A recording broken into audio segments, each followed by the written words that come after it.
Isaac Sarason is a skilled hacker, formerly employed by British Telecom-Sprint. When his health failed, Isaac did the only thing he could think of.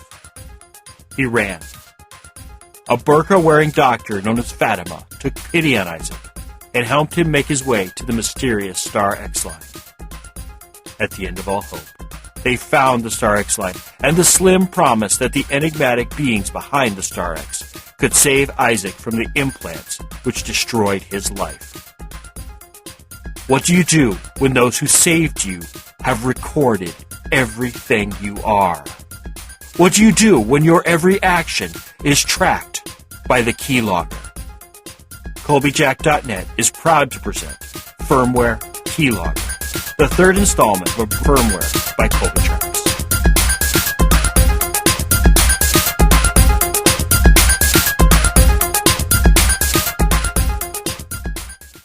Episode 55. Oz circled me, facing outward like a ringleader addressing an audience. Something told me that we did have an audience, though who they were I could only guess at.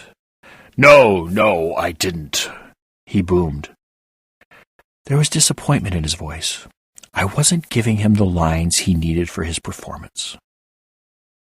My hands and knees were healed, and I no longer felt any effects of the altercation I had been in with Sam Noir only a few minutes before. I wondered if Sam was having his own talk with another version of ourselves, and decided I really didn't care. What I think is that you came here to recommend a jiggle joint to me. A place of legitimate employment where I could start my climb from the gutter of failure to the heights of success. That is why you came, isn't it? You have a favorite here, a place where you come to have your bits tended by one who knows how to treat those bits because he has bits just like them. Oz's face drifted from one color of red to another. He didn't like my insinuation that he liked guys. Hell, I didn't really like guys either. So even though it was fun to yank his chain, it really was too easy. What bothered him bothered me as well, and I really didn't want to do what I knew from my environment was my only option if I wanted to honor my promise to Fatima. He stammered a bit as he tried to both form words and control the redness in his face. Finally, he was able to make a coherent sentence. I did not come to help you find a job. No, that was not the reason. Then what was the reason? I asked as I looked from one flashing bit of obscene signage to the next. How does one pick the best strip club to work at? What defines a good club?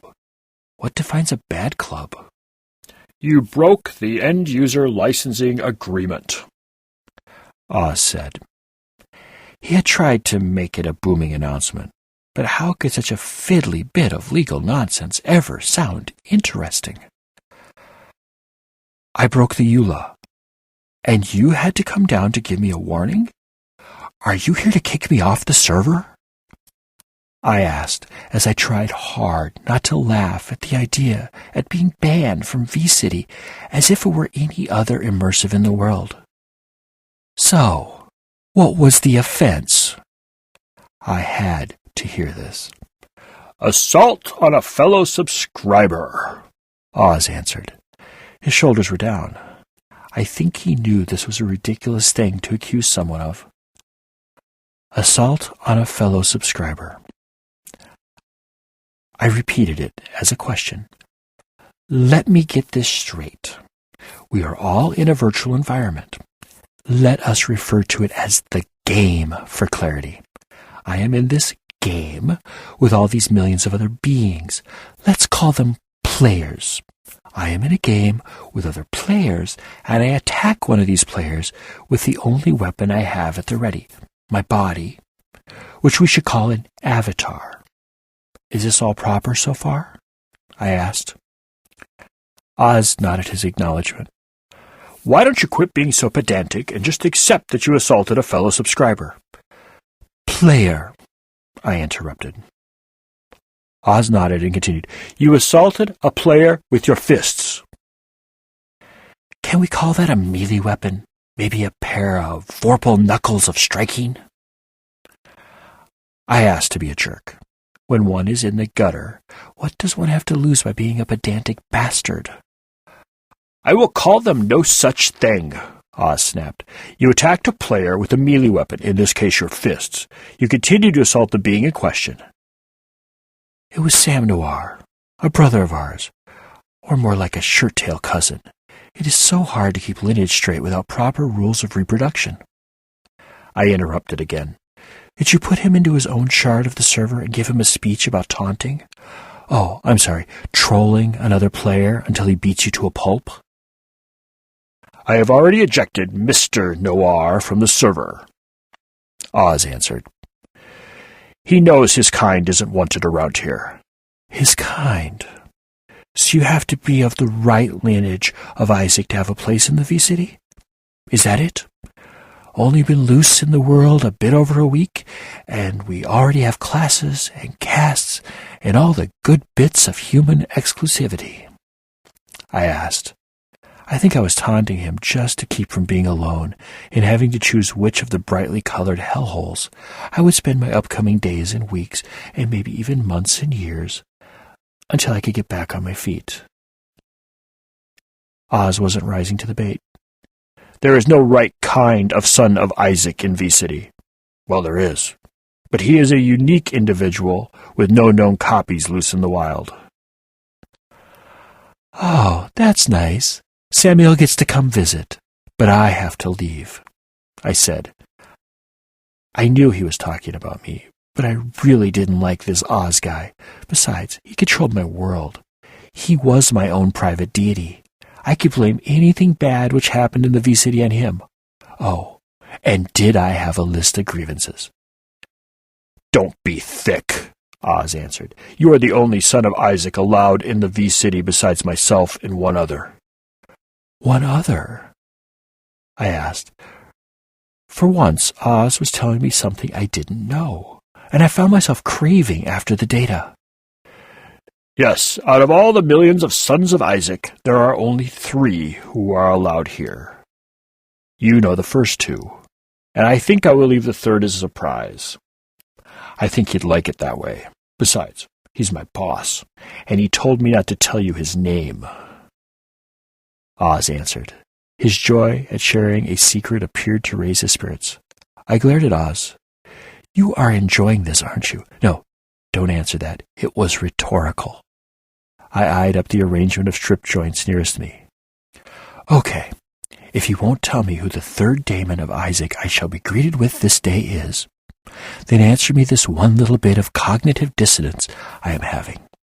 I pointed down the street at the sea of neon and suggestive men doing suggestive things in a manner I had never been aware of before. How can this exist?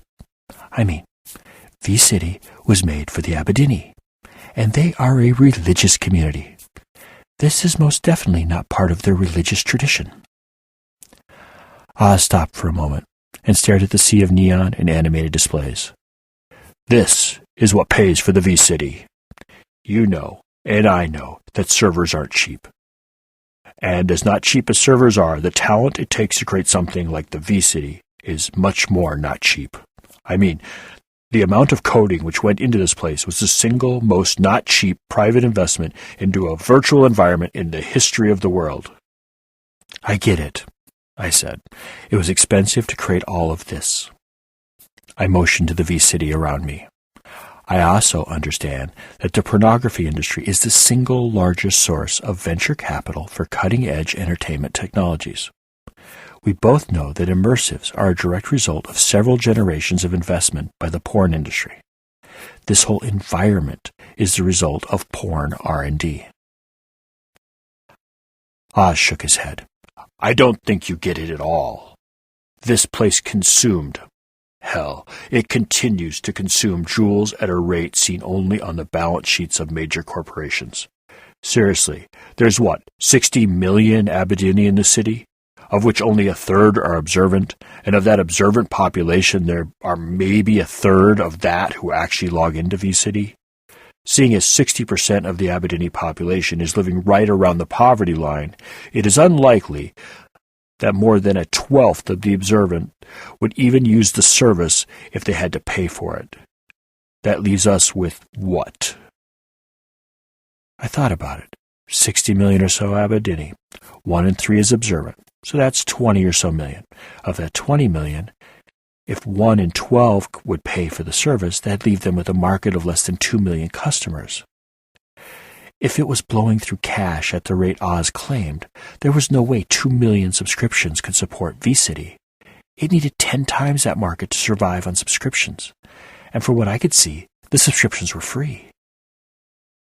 So they had to go out and find angel investors, I said as the pieces fell into place. More like demon investors, Oz answered. There are 3 large investor pools. First and smallest were the Aberdeen investors. He counted them off on his fingers. The second is the porn syndicates. Contrary to popular belief, they are well organized and know how to strike a deal. Oz looked around like he was afraid to name the last group. The largest of the 3 is a group known as the Instrumentality. Never heard of them, I said. Why was he acting like he was telling me a state secret? I didn't expect you to. They appear to be old money, very old money, with deep connections into not only the mayor's office, but that entire family tree. A Koenig has sat on the board since dear old Octavia Koenig formed the group back before Julius was assassinated. Like I said, nearly prehistoric money. Oz answered. The kind of money with a life of its own, I said. Exactly, Oz agreed. Conspiracy theory money is what we are talking about. Okay, I interrupted. I get it that there are investors, and some of them are shady. That still doesn't explain why I'm standing in front of a sea of exotic clubs. I mean, with the nature of the alley being what it is, everything you want within a 10-minute walk, you'd think people would stumble on these clubs all the time. Oz pursed his lips and blew out his cheeks. You have to opt in to see this content. I don't remember opting in, and I can most definitely see this content, as you call it, I responded. What religion did you enter when you signed into the V-City the first time? Oz asked. None, I answered. It is none of their business. Then you opted in, Oz answered. By not stating a religion, I was opted in automatically? I asked. What if I put down Gnostic Baptist, or Zen Buddhist, or Nordic Pagan? Opted out, opted in, Oz answered. Nordic Pagan exists? I asked. Actually, it does. I believe they recently split into the Norse Reformistica and the Norse Orthodoxa. I don't think they ever called themselves the Nordic Pagans, though the religious designation parser built into the sign-in system is very powerful and probably would be able to sort them to the appropriate version of the V-City. Oz answered with his cocky smile. You're just being pedantic, I said. And you're not, Oz shot back. You wanted to know how, in a world of religious perfection, sin could exist. And I'm telling you, if you didn't want to know, you shouldn't have asked. Point taken, I said. Please continue. Sin exists because it is our bread and butter, Oz pontificated. We sort people according to their religion and level of comfort to those who differ in their worldview from their own. So what you are saying is that we only see the people whose profiles match our own. I was raised ritualized Catholic. How come I spend all of my time in the Aberdeen sections?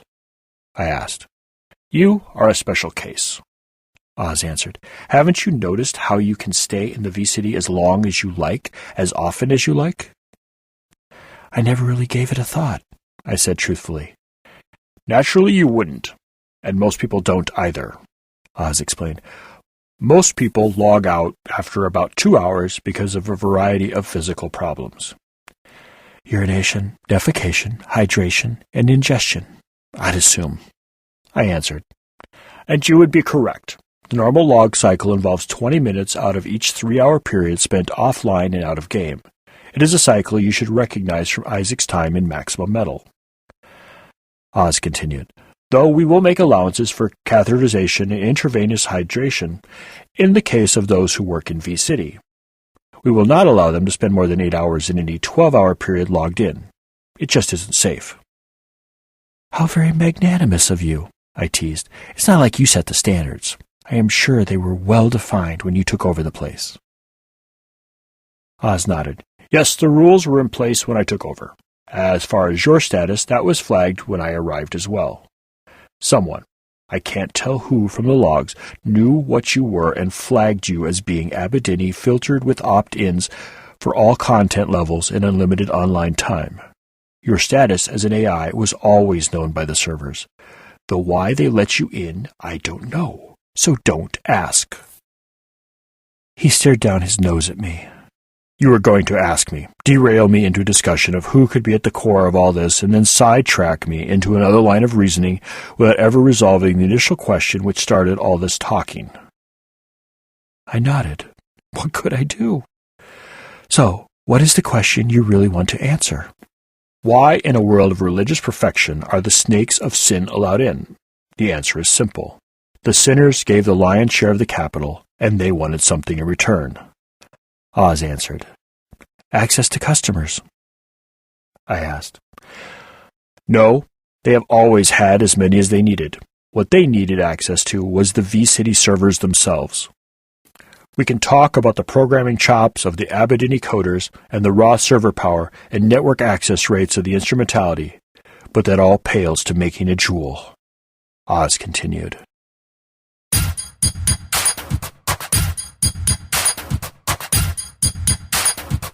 Firmware Keylogger begins where Firmware Proxy ends, which in turn followed on the heels of Firmware Hijacked.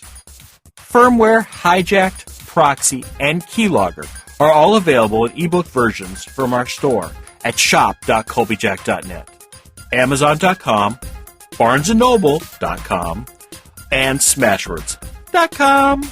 Just search for Colbytrax. That's Colbytrax. I'm the only one. A complete audiobook version of both Firmware, Hijacked, Proxy, and soon Keylogger is available for download through our shop as well. If you don't need any stuff, but would like to support our work, drop on by Colbyjack.net and hit the pretty little donate button conveniently located on the right-hand side of the blog roll. Firmware Keylogger is released under a Creative Commons, non-commercial, attribution, share-alike license. Do what you want with it. Just don't sell it, and always tell people where it came from. If you received this from a friend and want more information about Colbyjack.net and our split personality website, just drop on over to Colbyjack.net and select either the audio or visual side. The audio side carries our podcast, while the visual side carries our writings. Whichever side catches your fancy is fine with us. We're of two minds about the whole thing anyway. I do mostly Twitter, so if you do the tweets and want to follow me, I'm Colbytrax. That's Colbytrax. Thank you once again. Remember to be fabulous and have a wonderful week.